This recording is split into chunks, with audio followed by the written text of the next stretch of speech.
once saw a frog hopping around. I followed it down to the little frog town. I saw the frog mare. She wore a large hat. It was silver and gold. Can you believe that? The frog school of frogs was also inside. And the bus driver gave all the young frogs a ride. The frog police station was next to the school. And when the bell rang, the frogs hopped to the pool. It was crowded inside of the public frog pool. Frogs dove inside, off a spotted toadstool. A line of frogs formed at the Frog Movieplex. A bullfrog was waiting, and he was up next. A fancy frog restaurant was open for lunch.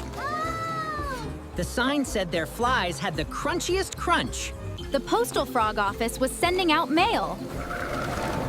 The delivery frogs work in rain, sleet, or hail. I even remember a frog barber shop. An old frog hopped out with a toupee on top. And that's when I saw it. A small little frog. He was crying inside of the little frog log. What's wrong? Other frogs and I don't get along. That is sad. They just do not like me. I said softly and shook my own head. Those poor frogs, they do not have a clue. What a wonderful friendship they're missing with you. You feel bad for them? He asked, drying a tear. Yes, and some patience is needed, I fear. A frog such as you will have friendships galore. And no other frog in the world could want more. I could keep trying and give them a chance.